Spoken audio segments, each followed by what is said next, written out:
Is this long-awaited series based between trilogies as bad as all that? Find out when Johnnie Torch reviews Obi-Wan Kenobi, Episodes 1 through 3.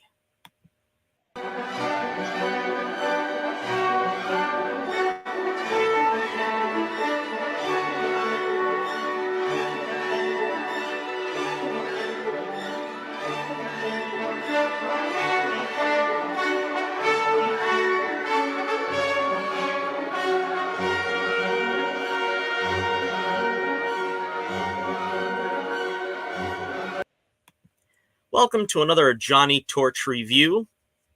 Today we're going to take on the Obi-Wan Kenobi series, the first 3 episodes. Now, usually I wait till a series is completed before I'll start reviewing it, but a couple of reasons. This is something that I've really been looking forward to, and in all honesty, it's a show that pretty much was going to sink or swim my continual participation in Star Wars, because I really have no interest in much of what Disney has to offer, partially because it's been pretty bad. And the other part of it has been not particularly interesting. Like, I'm not really interested in the Bad Batch and following more animated series on the peripheral issues of Star Wars. I'm not particularly enamored with the Andor series that they're going to be doing. I kind of feel like it's a day late and a dollar short to do an Andor series. As further as they get from the Skywalker saga, the more I'm less interested in it. The only thing that kind of tethers me to wanting to still see more is The Mandalorian has been pretty good. You know, they're tapping into Return of the Jedi era Luke Skywalker, and that's something I want to see. So that's got me interested in coming back. But apart from that, they outright ruined the sequel trilogy. They underwhelmed me with Boba Fett. I don't know if I would say it was a complete disaster, but it was probably a 95% disaster. You know, they did some cool things in the last act with him, and spoilers for the Boba Fett show, but him riding a Rancor and stuff. They did some cool things, but 5% out of 100 is not a good percentage. Ask C-3PO. But Obi-Wan Kenobi, the series, is something I was really looking forward to because I wanted to see if we can. They got all the players back. We've got Hayden Christensen back as Darth Vader / Anakin Skywalker. We've got Ewan McGregor back as the titular hero, Obi-Wan Kenobi. We've got, and again, this is a spoiler review, so we're just going to go through all of it. We've got Jimmy Smits back as Bail Organa. Basically, a stacked deck. We've got everybody here from the prequel trilogy that need appear. I'm hoping to see Ian McDiarmid as the Emperor at some point, but that may not happen. So let's go through it, and I'll talk about some of the really. It's been really contentious to admit that you enjoyed this show. And we'll talk about that, I guess, as the show goes on here. It's probably going to be a long show because not only am I going to review the 3 episodes pretty much in depth, but we're also going to talk about some of the controversy. All right, so starting off, they start off with a recap of the prequel trilogy and where we left off with Anakin, Obi-Wan, and the whole situation. The music was pretty overwrought, but it wasn't too bad. I thought it kind of got us up to stream with where we were going to be going on to. I'll try to get some images up, but usually I can't get too many of them up here because they'll slow down the conversation. But at first, let's talk about the Grand Inquisitor. Now, I thought this guy was a really great character. He actually doesn't look as good in this image, this promo image, because you can't see the yellow eyes in this. But he really did turn out to look pretty good. He has this great monologue about how the Jedi are an itch and they must, they must help, and it's in their nature basically to betray themselves. And this was really good stuff, and it started off on a strong note. When The Mandalorian started, I honestly thought this show was going to be terrible because it was him, going into a bar or something, and the guy is like talking like some kind of 80s con artist or something. It didn't really hold for me. But with this, it did feel like it was placed in that era of, the in-between era, I suppose, of the prequel trilogy and the original trilogy. I thought that this guy was pretty good, and the actor really kind of evoked, I think, Palpatine a little bit. The problem is, when you kind of look at the dialogue that they gave him, the Grand Inquisitor, and how the Sith and the Jedi seem to talk, it felt really authentic. But then we come to Reva, which is my biggest issue, I think, with the show. And of course, the problem is that Lucasfilm already put out feelers trying to dissuade people from being racist to Moses Ingram. Nobody was going to be racist to Moses Ingram apart from a couple of, outright racists. And we all know that they could be counted on one hand. But she is honestly the weak link of the show. Might as well talk about her here right now and just get through with it. She possesses absolutely no menace in this role. And I think she was probably hired to play the redeemed Reva at the end of the series, because I'm sure she could play sweet and nice. I think she's a pretty good actress from what I can see, but she is not a heavy. She is not a main villain. And of course, some will argue Darth Vader is the main villain here. I know that. But Reva is supposed to be the heavy, and she's going around threatening villagers, and she literally threatens Uncle Owen at lightsaber point. And I didn't feel it. I honestly didn't feel it. It felt like the actress was trying too hard.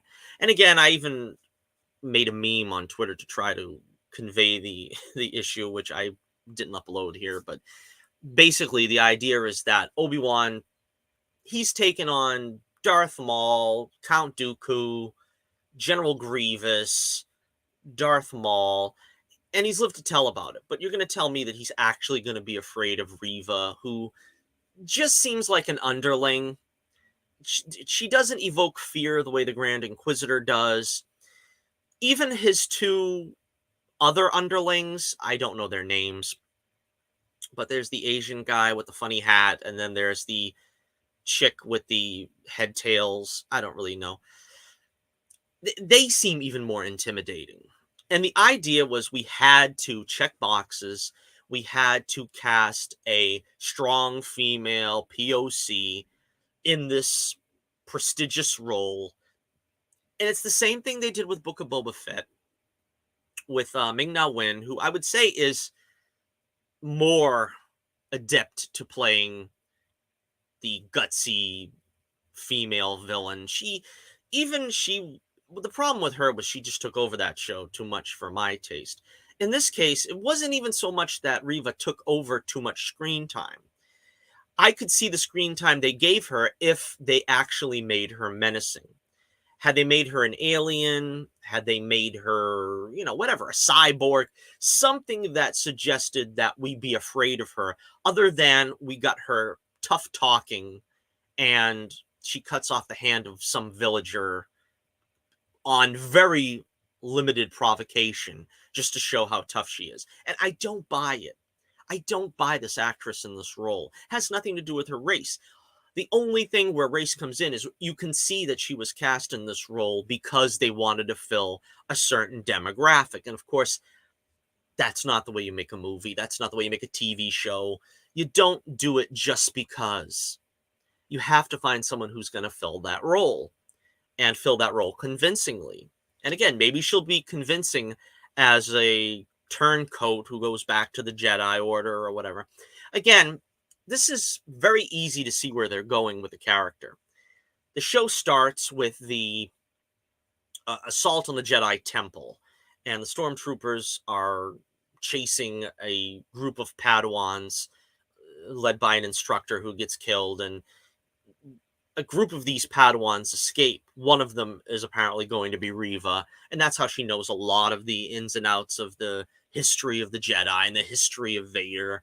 And ultimately, she's going to try to use that to apparently climb the ladder. I think she wants to be in Vader's good graces, but at the same time, there seems to be this idea that perhaps she's after Obi-Wan with some kind of vendetta, but I think they're going to try to flip the script, and she's actually after Vader and wants to kill him for the destruction of the Padawans and so forth. I think that's where they're going. They could be slightly off the path on that, but I think Reva definitely is going to be redeemed. All right, so we've got Obi-Wan has like sort of a day job. This is something I never really thought of, when thinking of what went on between those years. He's not living in the home, the nice cushy home that he lives in A New Hope. I think that's going to come probably, if not the end of this season, probably the next season, because they've all been admitted there's going to be a second season, which we'll get into that. And, at the end of the video, I'll talk about some ideas about where they can go from here. But he's living in a cave, and he's still trying to contact Qui-Gon. He wants to make contact with Qui-Gon because, as we remember in the Revenge of the Sith, Yoda left him with some training. Now, it's too bad we don't really ever find out what this training is, but Obi-Wan apparently is not getting anywhere with it in 10 years. And he's still having problems with nightmares and what he did to Anakin, what he was forced to do to Anakin, obviously. And so he's spending his days going and being a meat packer, sort of, yo, Paulie, sort of like Paulie, a meat packer, in the Tatooine deserts. And, he feeds his OPE and brings him home, and then spends the night in his cave having nightmares about what he's gone through. And he tries to contact Qui-Gon, and he can't contact Qui-Gon through the Force. Now, this reminded me somewhat, I think they were purposely trying to evoke Rey in sort of the climate of it being hopeless, and he's sort of just there, and he's just waiting for something that he's not even sure is ever going to happen. He wants to train Luke, but is that ever going to happen someday? Because that's one of the questions I've always had, is when is it supposed to be the time for Obi-Wan to train Luke? They take the Padawans from birth, but, I don't know, 6 months old, maybe a year, whatever. When does Obi-Wan expect to train Luke? They never tell us this. And that's kind of something that, again, this leads into the canon, they're ruining the canon, they're ruining the canon, they're ruining the canon. That's been what everyone's harped on. And we'll talk about it in different segments. Right now, let's talk about the canon when it comes to what is Obi-Wan trying to accomplish here. Now, the first thing that happens is he comes across a Jedi from the opening that the Inquisitors have tried to run down, and this guy happened to be on Tatooine, the same place where Obi-Wan's hanging out. He finds Obi-Wan, and Obi-Wan basically just tells him, look, the Jedi lost, there's nothing we can do about it, and bury your lightsaber and go out and live life somewhere in hiding. Now, the problem with that is that does not sound like Obi-Wan Kenobi. Obi-Wan Kenobi does not lose faith in the Force. A lot of people are trying to compare this to Jake Skywalker, where allegedly this Luke character, went off to die and doesn't want the Jedi to continue and wants it to end. That is not where Obi-Wan is in this series. What he should have told the guy is basically, our time will come, have faith in the Force, keep your head down and wait until the right time, and then maybe we'll call upon you. He and Yoda. But basically, he just blows the guy off, and the guy leaves, and then, oh boy, he was killed for effect, and Obi-Wan feels bad. That's really not where Obi-Wan should be in this. Now, I've heard people say, and many people say, that Obi-Wan cut himself off from the Force. And there could be a lot of reasons for it, maybe because of the trauma of what he's going through. Maybe it's, from the PTSD, so to speak. Maybe it's that so he won't be sensed by the Sith. I don't believe any of that. I think we have great evidence that he is still using the Force. He is trying to contact Qui-Gon Jinn desperately in the second episode, the third episode, I believe. He's still desperately trying to contact Qui-Gon Jinn. How is he doing that? He's not using a Ouija board. He's trying to contact Qui-Gon through the Force. He is still connected to the Force. He is still trying to use the Force.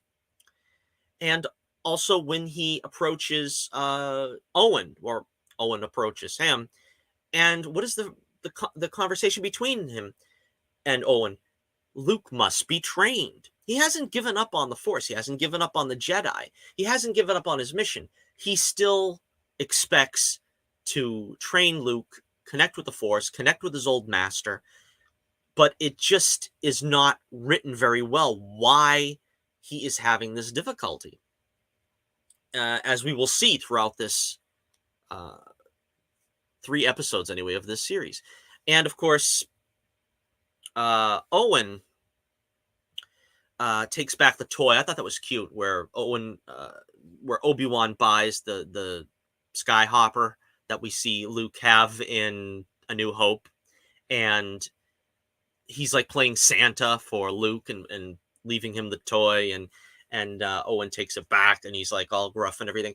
I love seeing these two together. The problem I've had with Attack of the Clones and some of the prequel trilogy is that we didn't focus on the character of Owen enough, and that's fine because I know we had a ton of things to get to in the prequel trilogy, but they really needed to flesh out this relationship between them two.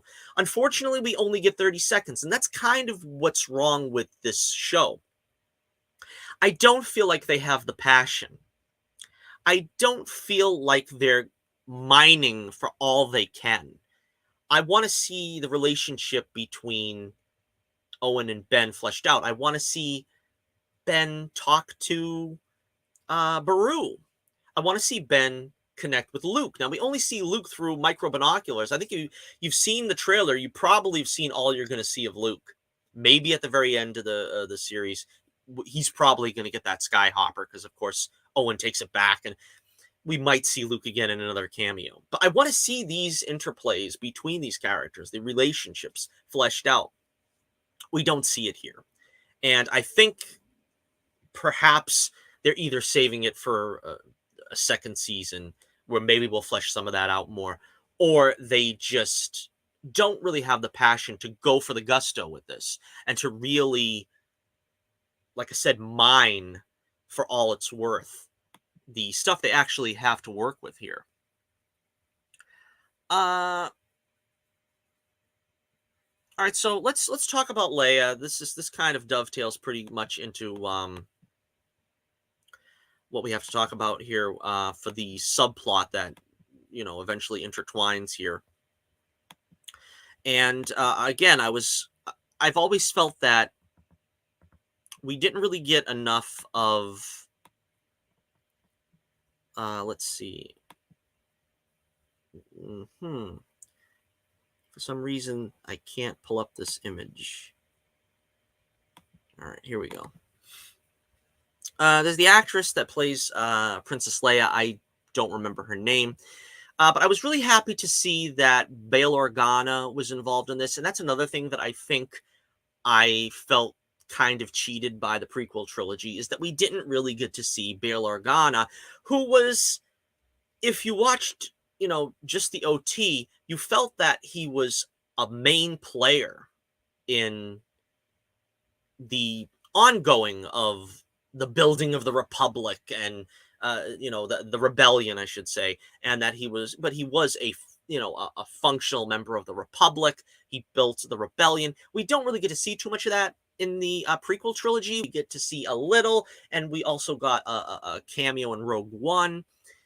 But this also kind of fed to what is Bail doing behind the scenes, because while Obi-Wan is trying to get the Jedi aspect ready and ready to go for whenever they're ready to make their move, Bail is sort of also trying to keep his head down, but trying to, make that possible. He's trying to make this work, that the Jedi can have a rebellion ready for them when the time comes.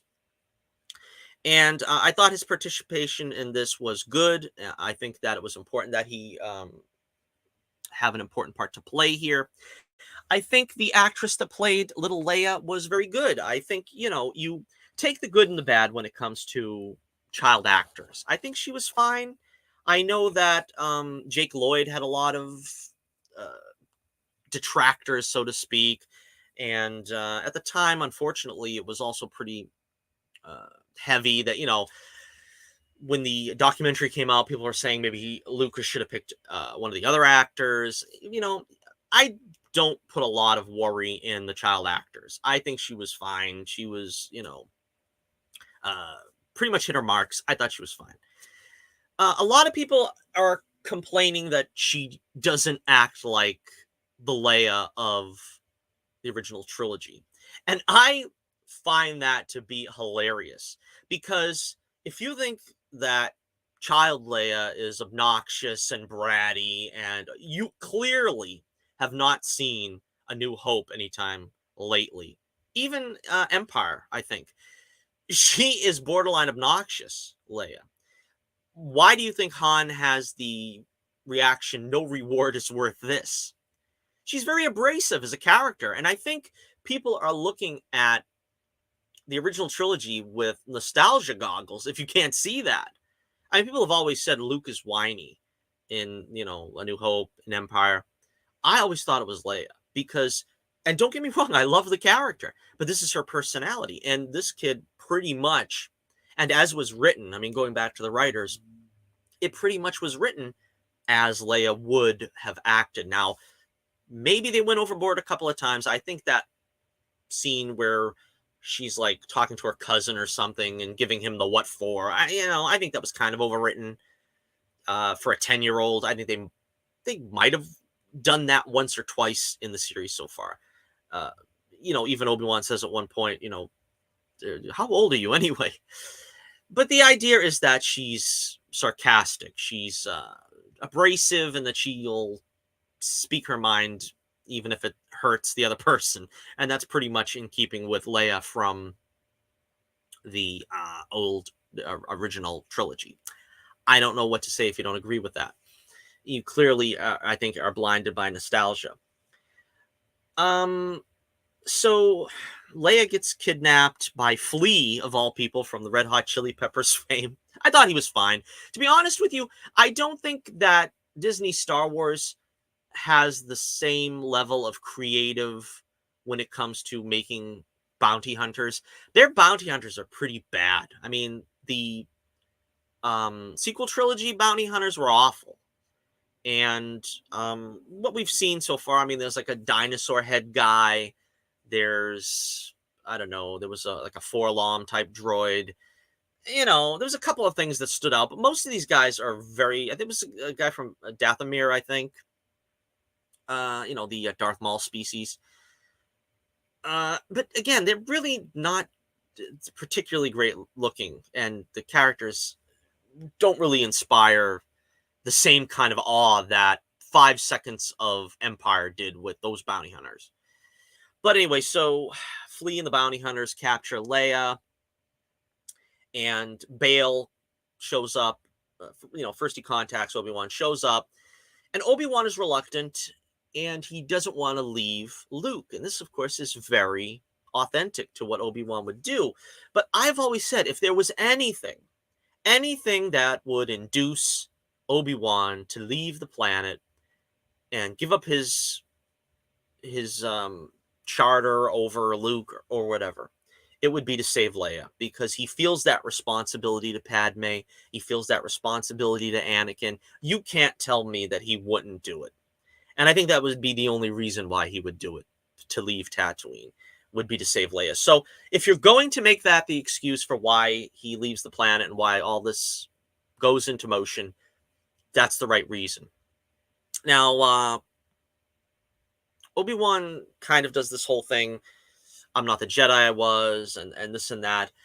The problem is they never explain why he's not the Jedi he was. And they at least I hear people trying to explain this away as saying he has PTSD, and he's trying not to use the Force.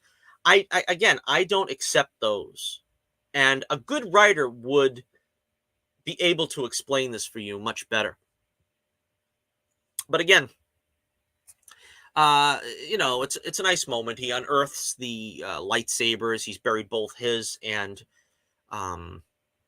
Anakin's into the sand, and he unearths them, decides to go take up this mission. And I think it was a nice scene between him and Bale, but he should have been able to explain the situation better. Like I said on Twitter, there need be only 2 minutes worth of dialogue to explain this. We know from Attack of the Clones, the dark side of the Force has diminished the ability of the Jedi to use the Force. And if they had explained it by saying, well, okay, Obi-Wan says, I'm not the Jedi I was. I feel like I cannot connect to the Force. And Master Windu believed that the Force was out of balance. That's the reason why the dark side has impeded my ability to connect to the light side of the Force. And he could say, I'm being tormented by the dark side in dreams, and this terrible foreboding has got me uneasy. 2 minutes of good writing could have explained the whole premise. And again, I don't want to see an Obi-Wan that is bereft of the Force, that doesn't use his lightsaber, that cannot use the Jedi mind trick. I don't want to see that. So you have to convince me why it's a good idea that Obi-Wan is not connecting to the Force. You have to sell me. And you can sell a story that the audience doesn't want to accept if you sell it well enough. If you tell me, all right, this is the way it has to be, and explain it to me, I could say, all right, this is not the story I want, but I understand why you're giving me this story. And I'll play along from here. But they don't make that effort. Again, there's a lack of passion where they don't. And in a way, I suppose maybe it's good because you can plug in your own explanation. Some people are saying this, some people are saying that, some people are saying the other. Maybe it's only up to whoever interprets it to their own satisfaction. I don't know. All right, so we'll go on to episode 2 now. This is Obi-Wan goes to this crime planet to try to find Leia. It's a little more grimy than I'm associating Star Wars with. You've got like drug pushers trying to sell Obi-Wan on some poor crack or something. You've got a meth lab in the Star Wars universe. Very strange. I mean, this was something that I would have not liked it had it seemed like, they were trying to show the depths of which I guess the Empire had made a society fall. And, we got the homeless vet, a cameo by Tamura Morrison, which was nice. I thought maybe it was Captain Rex, but I don't think so. But, it is what it is. The thing that really bothered me, though, with this whole scene, and again, let me see if I can switch the image here for you, was Obi-Wan not acting very Obi-Wan-like with, doing a lot of fisticuffs, running around with a blaster. This kind of thing, I don't like them doing this. How uncivilized. It just doesn't feel right. And I liken it to in Star Trek when Leonard Nimoy was playing Spock, he felt very strongly that the character would only behave in a certain way and that you had to stay within that framework. The Vulcan is logical, dispassionate. They're not going to get into a fist fight. They're not going to show their great strength and abilities. They'll use the Vulcan neck pinch. They'll sort of use their mental powers to the extent that they can use them to their advantage. And in the same way, the Jedi should be doing that. I don't like seeing people beat up Obi-Wan. I don't like seeing Obi-Wan beat up people. If anything, he'd be using a force push, and yes, all right, that's an aggressive move. But if he needs to defend himself, that's the way it would be. And of course, the mind trick. He should have used the mind trick. And of course, the real life reason is people are going to tire of seeing him use the mind trick on a couple of bouncer thugs in front of a door, or, seeing him just force push people away. The way Yoda did in Revenge of the Sith with the Emperor's Royal Guard. I could see Obi-Wan doing that with these mooks left and right. But, no, he's fist fighting. He's shooting a blaster very poorly, which in a way I can understand because he's not practiced with a blaster. You know what I mean? And it just, again, it feels like what they did with Star Trek in the Kelvin line, where we have Spock fist fighting with Khan, and it just doesn't feel like authentic Star Wars the way that scene didn't feel authentic to Star Trek. And again, maybe he's trying. There's some explanations. Maybe he's trying not to use the lightsaber to not draw attention to himself. Well, yeah, if you think that way, though, he's more proficient with a lightsaber. He'd be doing a lot better in protecting Leia if he's using a weapon that he knows he can use in his sleep. And the problem being, take a look at the cantina with A New Hope. How does Obi-Wan protect Luke in the cantina? He takes out that lightsaber and slashes those guys into like 4 pieces. I mean, seriously, that is what a Jedi would do if you're confronted with violence. It wouldn't be a matter of, well, let me keep shooting and hopefully nobody will know I'm a Jedi. And again, a lot of people are making these kind of ridiculous complaints. Why didn't he shave so people wouldn't recognize him? Why is he wearing a robe as if there was no other robes? Let me tell you something. Uncle Owen wears a robe that is so reminiscent of the Jedi that Reva could have cut his head off right there, probably with no one batting an eye. The Jedi robe, and again, they did change it enough where it's not ridiculously eye-catching. But the Jedi robe is something that you want to complain. You got to complain back to A New Hope, because it's something that you see various characters wear. There was an alien in Jabba's palace that wore the Jedi robe, so come on. Don't insult my intelligence. A lot of these complaints are really just a case of them insulting my intelligence. We got this character. This was pretty interesting. I don't remember the actor's name, so apologies. From what I remember, I remember him from the Eternals. He was sort of the best thing in the Eternals. And they have him in as what I call a Jedi televangelist. And I thought he was pretty funny. He's a pretty, he's closing the windows and he's like, I have the gift of the Force and I will help you. And he's trying to help a mother and son leave the planet or something. And Obi-Wan is like, you're a rat. Because, it's like, in a sense, and I understand, he turns out being semi-heroic. He needs to line his pockets. And he's doing that in a very impious way with stealing the Jedi's good name, but at the same time he is helping people.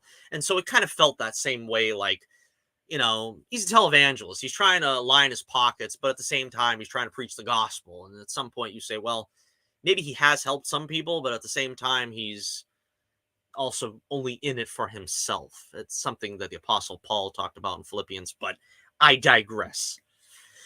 So I thought this was a funny character. He is on the verge of being sort of that too comical type thing. But then again, I don't think anything will ever top the announcer of the pod racer, the pod racing announcer. You know, there goes Ben Quadraneros as he rounds the turn in the far stretch coming through the Beggar's Canyon. I mean, come on. If that didn't kind of totally shake your your feeling in what is doable in Star Wars in terms of comedy, come on. This guy isn't going to have ruined it for you if that didn't bother you. So I was fine with it. So again, we have the interplay with Leia and Obi-Wan. Again, this episode felt kind of padded. It was the shortest, I think, of the three so far. It was basically him chasing after Leia. Leia being sort of a pain. He's very short and curt with Leia. His patience is shorter with her than it was with Luke, but I think that says more about Leia's character than it does Luke's. But I mean, he doesn't seem to be a bastion of patience with Leia.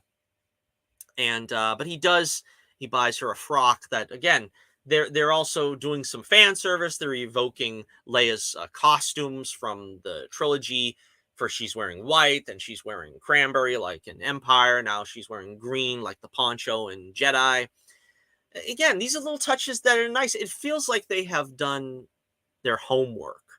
I just think that there's a difference between doing your homework and getting the project done to get a passing grade and having passion and saying, I'm putting my heart and soul in this to make sure that this is the best it can be. I think it's the former in this case. But again, Leia is running away from him because she doesn't entirely trust him, because she doesn't believe that he's a Jedi. And they do this thing where, she's like, levitate me, float me up using the Force. And he's like, no, I don't do that. And she basically runs away thinking that he can't do it. And then he chases her. The bounty hunters are chasing him. And come to find out, she falls off the building and he has to use the Force to save her. I think this was kind of slightly problematic. They wanted to make it a moment, like he's finally connecting with the Force and he's doing what he's supposed to do. But it felt like he should have been doing this all along. He can do it, but he just doesn't want to. And they don't really explain why he doesn't want to. I think, trying to make this seem as if this was something like he was out of practice. Again, I don't feel that that's something that they sold me on. I mean, for instance, when Yoda uses the Force in Empire, and you could tell he hadn't used it for heavy lifting in a while, and he pulls the X-Wing out, he has that sort of, that moment of taking a breath and, I haven't done something like this in a while. He hasn't had to. And I can see that kind of thing happening with Obi-Wan, but at the same time, he shouldn't have waited until now to try to do something heavy like that, like need to do at the moment. He should have been practicing before that. I don't believe Obi-Wan would have been out of practice with using the Force. So again, they reference Padme, which was nice. Reva shows up on the scene and she kills the Grand Inquisitor.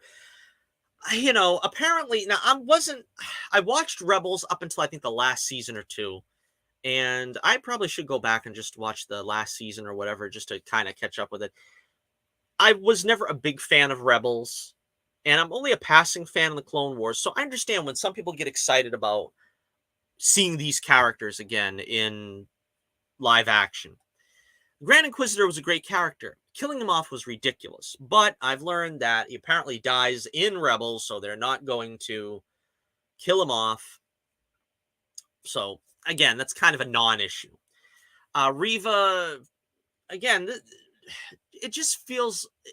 It takes me out of the show when we see these poor performances. And she's sort of like, Obi-Wan, I'm coming for you. And it's like they're trying to make her as scary as Darth Maul, and she just isn't. I mean, Zam Wessel was probably scarier. And I just can't, it's just laughable. And again, the problem is Lucasfilm has set this up so that they've already pre-established that if you complain about just how bad she is, you're a racist and you're being insensitive and you're this and that. No, I don't care. I don't care what color you are or what gender you are or whatever you are. If you're playing a villain, I have to feel some kind of menace. I have to feel scared of you. I have to feel scared of you for the character. I don't think Obi-Wan should bat an eye when he's taken on, like I said, he's the hero of the Clone Wars. He's taken on all form of beast in the arena and bounty hunter and Sith. He is not going to be intimidated by Reva, and I'm not intimidated by Reva. And she's like trying to hunt him down, jumping over rooftops like Sabretooth from the X-Men. And eventually, she lets out of the bag that Vader is still alive. And, Anakin is still alive.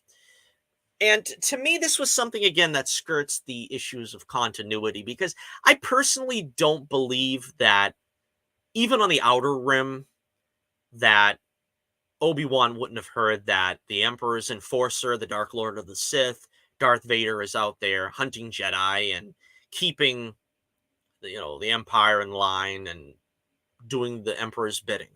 I don't believe that he wouldn't have heard this in 10 years. I mean, it's a backwater planet. It's in the Outer Rim. They don't have a lot of contact with the outside of the galaxy. But I think he would have heard something by now. But again, see, this is just a minor gripe. I don't let these kind of things sink it for me. Now, let's talk about, that's it for episode 2. We'll move on to episode 3. Episode 2 was okay, but it was probably the weakest of the 3, I would say. Now, episode 3, we pick up with Obi-Wan and little Leia on the planet. They get away because, like I said, the televangelist Jedi ends up giving them a ship and coordinates to go somewhere. And Obi-Wan is still trying to reach out to Qui-Gon with the Force that he's apparently cut himself off from. Yeah, got me there. He didn't cut himself off from the Force. That's a bad excuse. Just admit that it's bad writing at this point, that he's not doing the things he's supposed to do. And we're going to see in this episode how he is downright incompetent. Now, he gets a lift from some kind of mole-looking alien. And again, these aliens do not look very... I mean, they're not very creative. It just looks like because it reminds me of like when Lucas was saying, that they did the cantina eventually.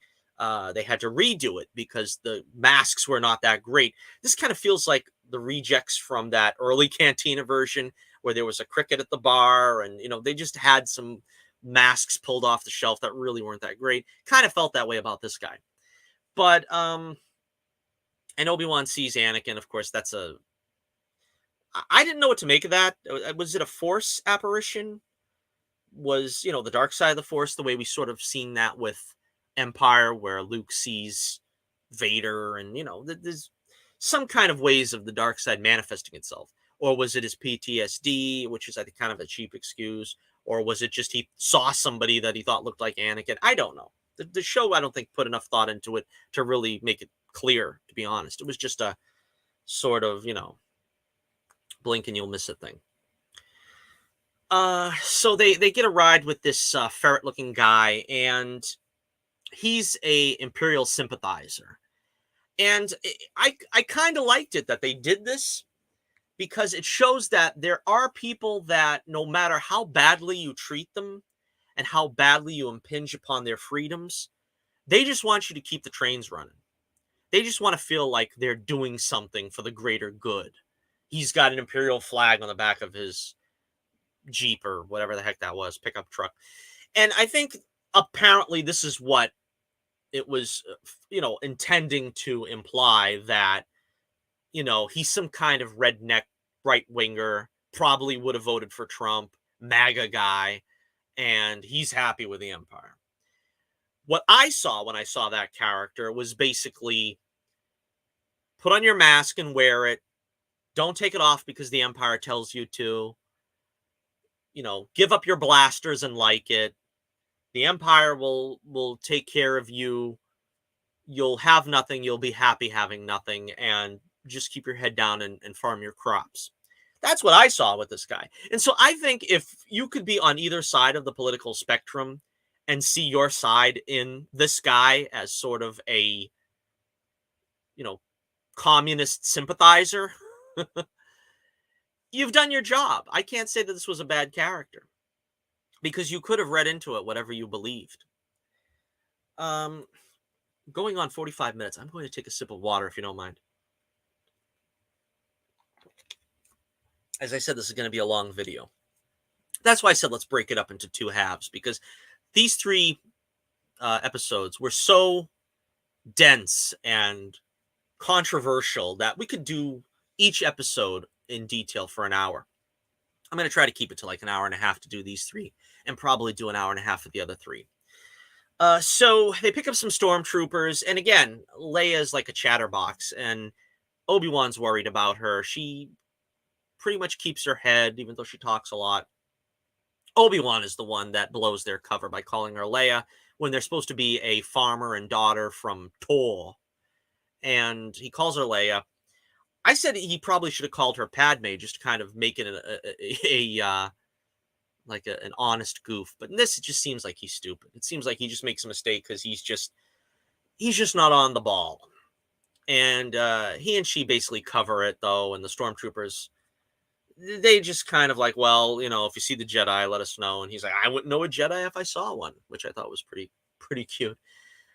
So then they have the emotional conversation. I liked this a lot. And I liked Obi-Wan describing the Force to her. That's earlier on in the episode. But she says, what's the Force feel like? And he says, have you ever been afraid of the dark? And she says, yeah. And he says, what do you feel like when you turn the light on? And she says, safe. And he said, yes, that's what it feels like. And it's really the perfect metaphor, especially for Obi-Wan right now where he's at. He doesn't feel safe. He doesn't feel as connected to the Force as he should be. And again, you can argue, why is this? And I think they should have done more to tell us why. But you have to remember that Lucas pretty much left Obi-Wan in this condition in A New Hope, that he was not quite where he was supposed to be. That's why, like I said, I never really understood why Obi-Wan sort of is on, like, whatever, level 7, while Qui-Gon too. I mean, he was kind of a little bit younger, but I mean, Dooku, Yoda, Palpatine, all these guys would run circles around Alec Guinness's version of Obi-Wan. Palpatine's pirouetting in the air. Yoda's hopping around like a crazy person. Dooku's jumping around like he's a spry teenager. Even Qui-Gon, who wasn't quite as acrobatic, he was still able to hold his own against Maul for a long time. So it makes you wonder, why was Obi-Wan basically acting like his age when none other of the Jedi and Sith really do in those films? But again, it's basically, you're going to get out of this show what you put into it. And I honestly feel, rant incoming, a lot of people won't accept the show because they went into the show looking for something to complain about. This is Disney Star Wars. We're not allowed to like it. We're not allowed to enjoy it. How will they ever learn their lesson if we don't berate them over every single thing? And there's some things to berate them on, as I said. This one here is probably the biggest. Now, Obi-Wan and Leia leave the truck. The ferret guy sort of thinks on the Imperial outpost there. They have to get through the checkpoint. And he says, we'll check them out. And so the stormtroopers check them out. Obi-Wan eventually has to, because a probot comes in, he has to blow his cover, basically, and destroy the probot, even though it kind of already got his picture. Kind of should have moved a little bit faster, Obi-Wan. But so he's taking out 5 or 6 stormtroopers at the time, and he's using the blaster, and he knocks out the ferret guy, and he manages to get his way through. They don't take the truck, because I guess stealing the guy's truck would be that would be sort of anathema to a Jedi, I guess. I don't know. I'm not really going to complain about that one, because it really doesn't matter, because hard upon this, a small transport with like 3 or 4 more troopers come out, and he immediately surrenders. And it's ridiculous. Luke was like trained a fraction of what Obi-Wan was trained. And he took out like 200 of Jabba's men. All right, let's being realistic. How many of Jabba's men did Luke take out on the sail barge and the skiffs?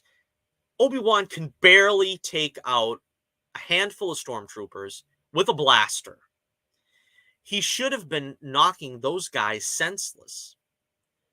And that's what I mean about how they haven't respected Obi-Wan, in the sense that they are not giving us the reason why he can't do this. They're not making it plain why he is not doing this when he's got to protect Leia. And this is the most important thing to him, is he's got to protect Leia. You do it by taking out that lightsaber. You take out those stormtroopers the way Luke took out the skiff in Return of the Jedi. But they don't do that. They have him surrender. Why did they have him surrender? Because we had to make strong female POC number 2 take over and save his bacon, Mrs. Poochie. Or at least that's what I remember her from Human Target, when they had to add some diversity to Human Target in the 2nd season. Watch that show. It's a great show, by the way, the Human Target, with what's the actor's name? But it's the 2nd one. It's not the one with Rick Springfield. Mark Valley, the Mark Valley Human Target. Check that out. The 1st season is available on DVD. You won't be sorry. Check that 1st season out especially. I don't think the 2nd season's out on DVD, but if you see the 1st season, you've pretty much seen enough. But anyway, so before we get into that, so we have a nice moment between Obi-Wan and Leia, where she says, did you know my parents? Are you my father? And, he says, I wish I was. But I don't think you should interpret that any way stronger than he's just trying to comfort her. I think some people think that maybe that was the sort of should have been romantic vibes between him and Padme. I don't think Obi-Wan was like that. That's why I don't think they should have him with Sabine. They try to. I've never believed that. Obi-Wan's not a romantic. He's a soldier. You leave him that way. Anakin was a romantic. He was romantic more than a soldier. Obi-Wan's more soldier than a romantic. The cause and duty are more important to him than anything else. Rant over. But again, with Leia and she's like, she wants to know.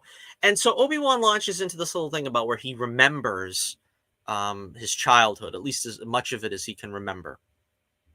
And he says that he remembers, his mother's shawl, his father's hands, and he thinks he had a brother.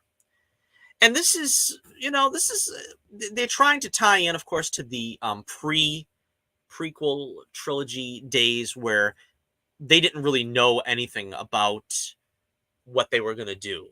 Obi-Wan, in Lucas' treatment, Obi-Wan had a brother, and it was Owen Lars. And that's why he trusted Owen with Luke. This didn't, survive in the prequel trilogy age. And to be honest with you, I don't think it should. The reason why it didn't survive, of course, was because now they have this, because of the prequel trilogy, now we have these weird Jedi rules where they take a child in before they're able to form attachments and so forth. All right, so it is what it is. But it just feels weird that Lucas did that. But it is what it is, and I don't think having Owen be Obi-Wan's brother works at this point.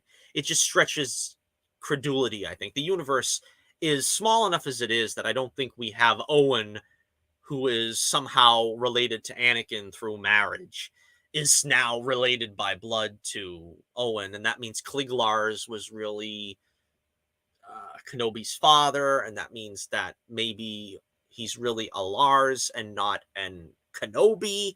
It just makes things more complicated, so I don't think that's any good. But I thought it was a nice touch that they sort of have him remember some of his family. And he says, and now I have a new family in the same way. So he's tying it in with Leia. Leia, of course, has a new family with the Organas. Brahe, is that her name? I don't know. I don't think it's the same actress who played the cameo in Revenge of the Sith, but she was pretty good in this as well. But I thought that was a nice touch. It also shows that maybe Leia can eventually feel through the Force what Padme meant to her. All right, so let me get into this right now. Some of the controversy. Let me get to this first, where people are saying that it doesn't work that Leia knows Obi-Wan, because now apparently she knows him. Apparently, she knows Obi-Wan, and the message that she records in R2 doesn't work.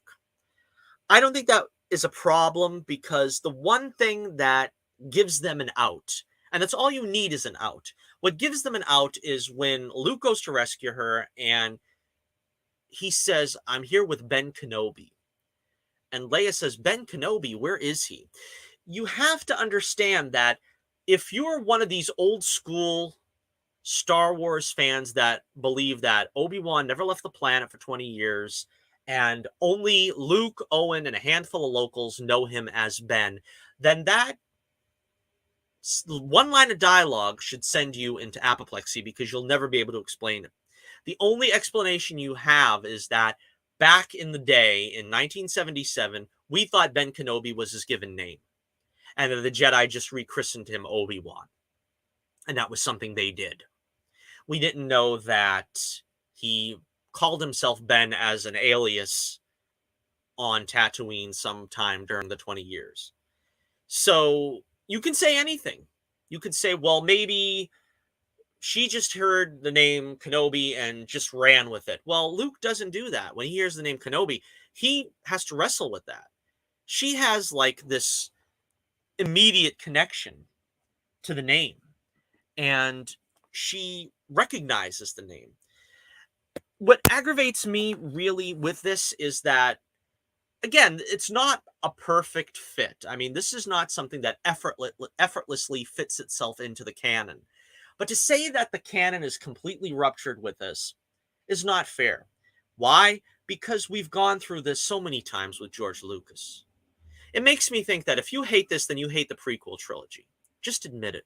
Because if you don't like this, you accepted that Leia remembers a mother that died in childbirth. This means that you accept that R2 played tug of war with crazy little Yoda, even though he knew that he was the, refined Jedi Master of the prequel trilogy. This means that even though Chewbacca fought alongside Yoda in the Clone Wars, he acted like a Mama Luke when Han Solo was running Ben down, even though he probably heard the name Obi-Wan through Yoda during the battle on Kashyyyk. If you can hand wave all those things, and many more, I mean, go and see Yoda, the Jedi Master who instructed me. And then we find out, nearly 20 years later that, oh, wow, Qui-Gon was his day-to-day master. Yoda trained him from whatever, birth to 10 years old, whatever it is. You hand wave all those things, and you can't hand wave that when Leia was writing the speech that she was going to give, or whatever you want to say, whenever she was saying these things to Obi-Wan, you have to understand she was using the senatorial, overtures that a senator would make. She was appealing to his record of service. She was trying to ask him respectfully in the name of Bail.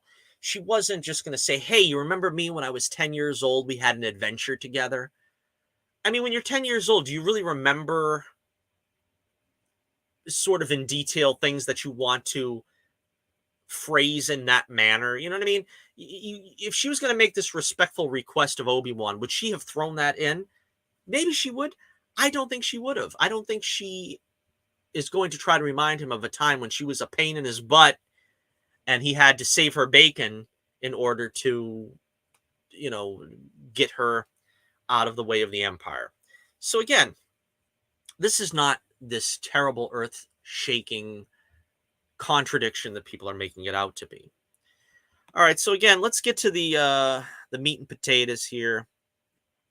This is what we were hoping for. This is kind of what we were wanting to see. Darth Vader, Hayden Christensen returns as the Dark Lord of the Sith, the original Dark Lord of the Sith. We have James Earl Jones back as the voice of Vader. Of course, I think they admitted that this was sort of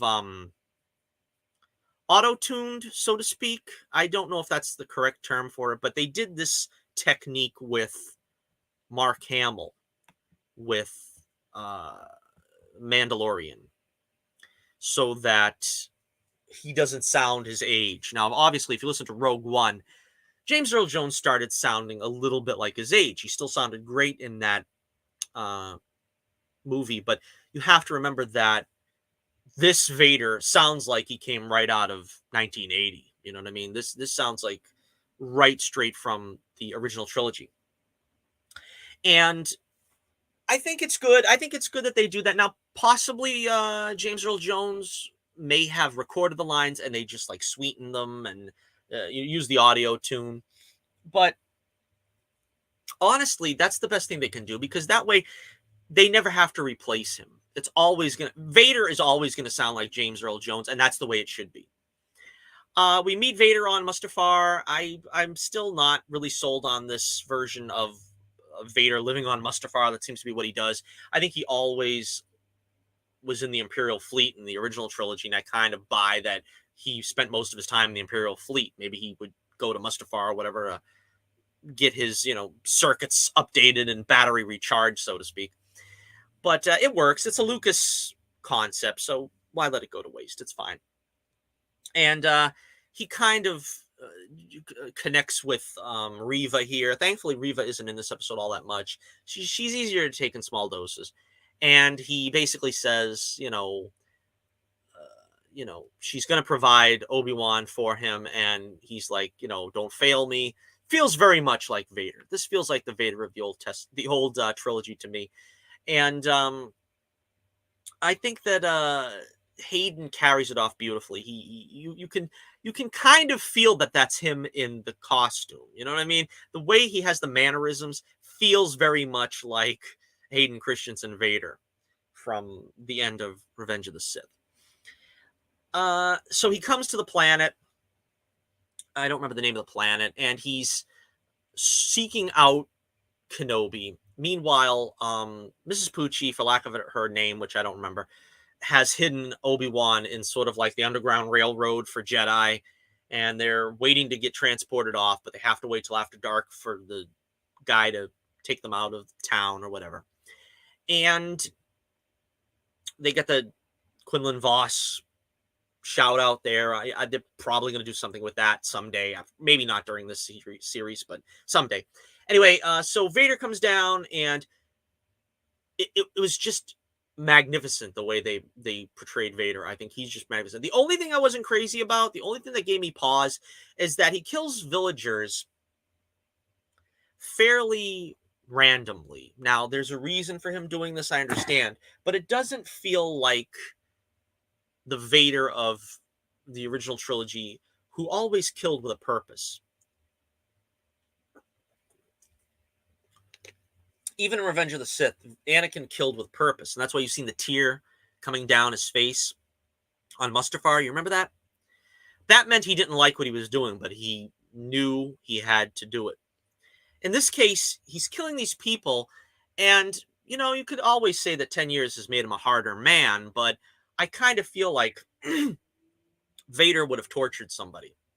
He would have held somebody up by the Force, by the dark side, and said, Kenobi, show yourself, or this guy is going to slowly but surely be turned into a pretzel. You know what I mean? I don't know that he necessarily would have just kept killing people left and right until Obi-Wan showed up. But a minor gripe, again, I don't really feel that's something to sink the show. Hope we get the rest of this out before I lose my voice. All right, so Obi-Wan comes out. He tells Leia to take off of Mrs. Pucci, which is fine. And we finally get the climactic battle between these two. Now, of course, a lot of people are going to complain. They're going to say, I've been waiting for you, Obi-Wan. We meet again at last. As if 10 years wasn't a long time in between meeting. And you wouldn't say, I've waited for you a long time, Obi-Wan, if you only waited 10 years. 20 years, you can say that. 10 years, you can't. Come on. Come on. Don't insult my intelligence with these complaints. There's things to complain about this show. There are legitimate gripes and criticisms. That's not one of them. When I left you, I was but the learner. Now I am the master. What that means is if they do this right, Obi-Wan should beat him in the rematch. This is not a 4-star knockout battle. This is not even particularly choreographed that well. But this lightsaber battle is more like Qui-Gon versus Darth Maul on Tatooine. This is a taster. This is to get us excited and say, yeah, this is going to happen. But Obi-Wan is going to fail. And he comes out and you can see he gets that tremor in the Force. And again, all the stuff in A New Hope is still applicable. I haven't sensed, I haven't, a feeling I've not, a presence I've not felt since. And again, this could have happened 10 years ago that he had this tremor in the Force. Doesn't mean that that's all rendered null and void. I think this is very well done by Ewan. He portrays this very well because it's powerful. It's more powerful here than having him see him in A New Hope for the first time in the Vader costume and mechanics. Ewan sells it very well. He's terrified. He doesn't want to face Anakin again as it is. But what does he become? And he even basically says that to him. What have you become? And Vader says, I am what you made me. Now, the dialogue in this fight, I think the strength of every lightsaber battle in the original trilogy is the dialogue. And even some of the prequel trilogy had some decent dialogue, probably the Phantom Menace notwithstanding. The dialogue here is very generic. You know, you should have killed me when you had the chance. Now you'll suffer as I have suffered, stuff like that. It's not like, you know, spectacular 5-star dialogue, but it works. It fits the tone of what they're doing here. And I think it fits really well. Obi-Wan runs away at first, and I think it works because you have to understand, this is kind of like Superman running out on Metropolis in Superman 2. He doesn't want people to get hurt because of him. And Vader, I wouldn't put it past Vader to use, you know, the people around him as objects to fight Obi-Wan. So, of course, Obi-Wan does the smart thing, the sensible thing, and leaves the area and goes to a more remote area in this, like, mining field or something. And the fight is impressive. Again, what Obi-Wan is doing here is not using the Force to its full potential. And he is just struggling to hold on. And Vader, he's even one-handing it. This is the way he fought Luke in Empire Strikes Back. He's just toying with him. He knows he's going to kill him anytime he wants. And it's this great scene at the end of this where he, like, lights up these energy modules and sets them ablaze. And after the lightsaber battle, he's dragging Obi-Wan with the Force through the fire to burn him the same way he was burned. This is something Vader would do. I can see Vader doing this very well. I don't see why anybody would have a problem with this. And, of course, I think part of the problem that Obi-Wan is going through is he's afraid of Vader at this point. Fear leads to anger and all that. The Jedi are not supposed to experience fear. Obi-Wan is experiencing fear, possibly a fear he's never felt in his life, because the Jedi are not trained to experience fear. He's experiencing fear here for the first time, and he doesn't want to fight Vader again. This is another one of those things, like Luke in Jedi. He's fighting him basically to protect Leia and the people there, but this is not something that he wants, and he is experiencing more fear than control. And I think at some point we're going to have to see him contact Qui-Gon make his peace with the Force, and fully connect to it. And that's when you're going to see him trounce Vader in the rematch. By all rights, he should. And that doesn't have to make Vader look weak, but it has to show that Obi-Wan is not in this half-heartedly. He's well connected to the Force, and he has enough skills to defeat Vader and not, feel like he's just holding on, kind of the way he was in A New Hope. He has to be able to beat him somewhat decisively. All right, so anyway, the battle ends. Of course, Reva ends up kidnapping Leia.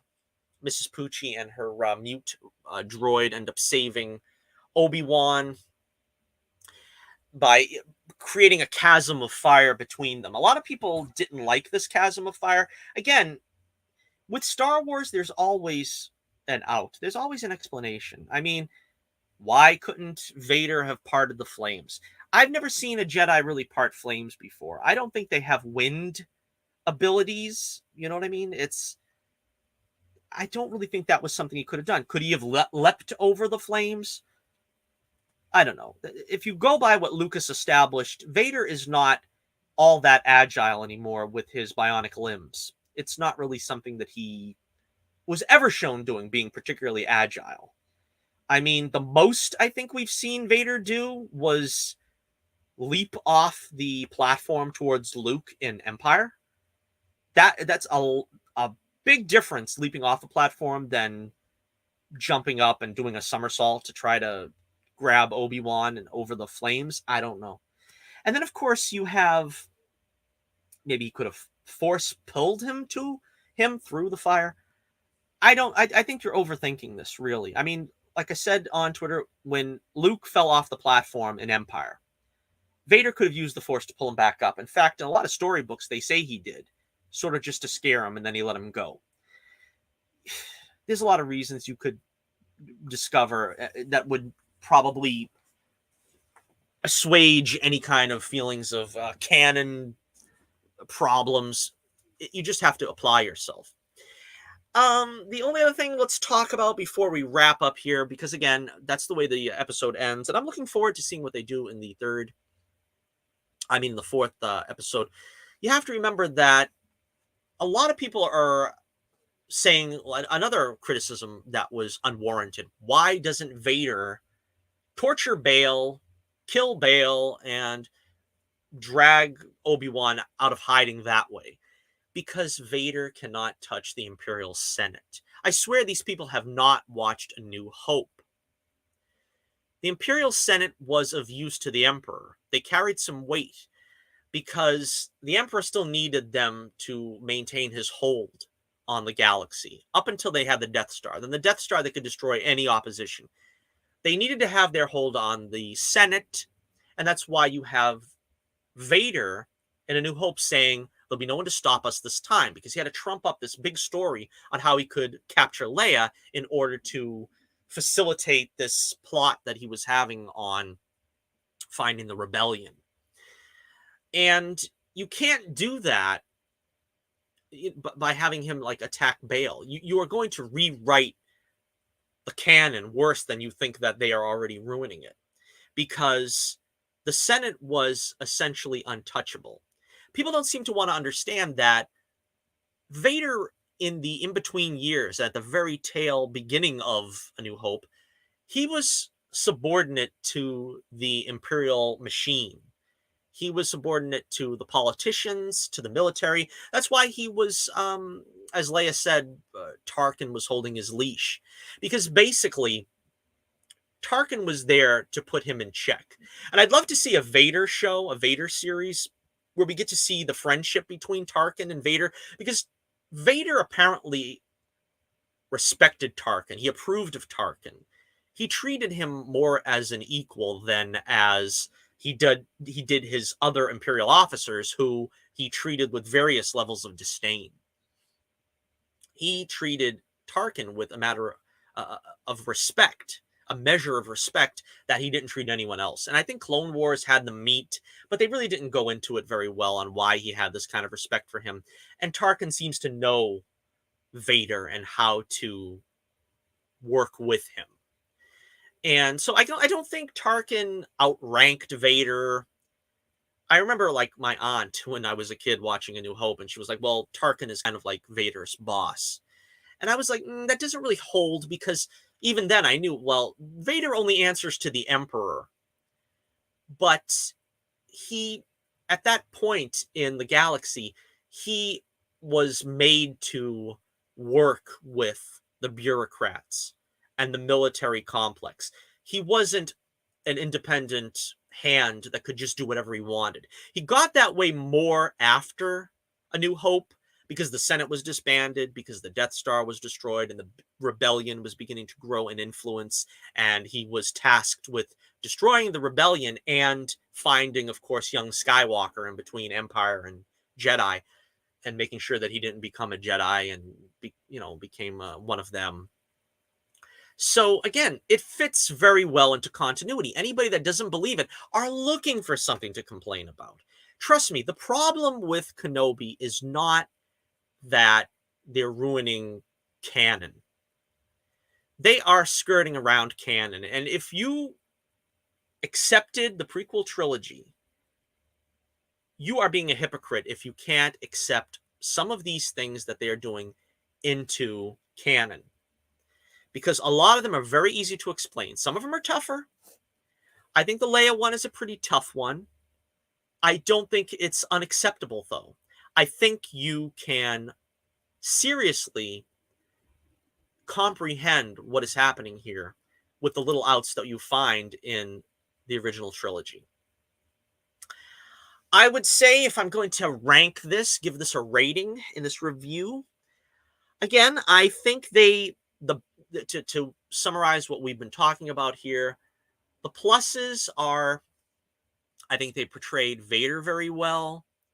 I think they portrayed the timeline very well. I think, to an extent, they're leaving it open for people's interpretation so that we don't necessarily have a bad answer.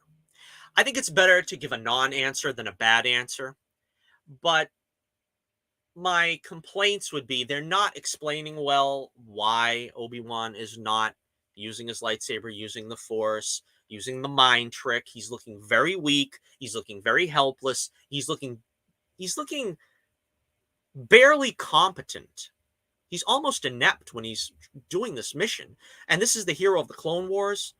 They really need to have tightened up the script and made it apparent why he's behaving like by the seat of his pants. I mean, this is not Han Solo. This is not somebody who operates from the seat of their pants. This is a well-calculated Jedi master who can handle any situation, and we have to be told why that isn't so, if it isn't so in this series. Like I said, canon is still mostly intact. I'm going to wait until the end of the series before I can make a real verdict. Of course, everybody threw out the baby with the bathwater in the first episode, if not the second. I'm going to at least wait until the end before I say that there is a terrible breach of canon. I mean, maybe for all we know, Leia could forget. I don't know how they could have that happen. I don't know. They could pull a Force power out of their butt and have him make her forget through the Force. Obi-Wan. I don't know. They could do something really bad. They could just carry on with what they're doing, which is pretty good, or they could just wrap it up and have it be something great. I'm thinking it's going to be just carrying on in the way it's been. A pretty good show. I would probably say the best thing Disney Star Wars has done, possibly alongside The Mandalorian, but still highly flawed. I would give this 7 out of 10. I would say it's a 7 out of 10 so far, the first 3 episodes. That's sort of a 4 out of 5. Giving it a letter grade is harder. I'm vacillating between a B+ and an A-. Right now, I'm going to say an A-. Again, depending on how it ends, it could go down in my estimation. But the first 3 episodes, I'm giving it an A-. Again, it should have been written with a little more passion, a little more understanding on how the Force works. But they hit all the notes. The actors are really good. They've done what they needed to do to keep the canon intact, I believe. So again, I really think this works. And I think the reason why you're seeing a lot of complaints is because a lot of people hate Disney. And I understand that. Disney is not your friend. They've exhibited that with doing what they did with the don't be racist to Moses Ingram, when probably this was like this tiniest fraction of people might have been racist towards her, and then try to sort of slap it all over the place that Star Wars fans are racist. I realize it. Disney's scum. They may be scum. But if you're going to complain when they give us something decent, that's why we can't have nice things. You're not going to ever get anything decent from them, so long as you continue to throw the baby out with the bathwater. They did the same thing with Gina Carano, and they don't respect the fans. I realize that. But I'm not going to be a hypocrite. I'm not going to say that this was the worst thing ever just because the fandom menace and I'm going to call them out, because the fandom menace wants to say, oh, this is terrible. Look at what they're doing.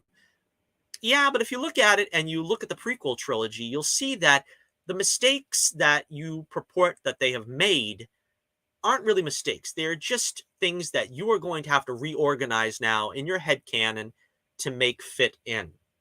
This is not like The Last Jedi, where Luke wanted to totally give up on the Jedi. He was going to kill his nephew. He went away to be a grumpy old man and died drinking green milk from some walrus beast.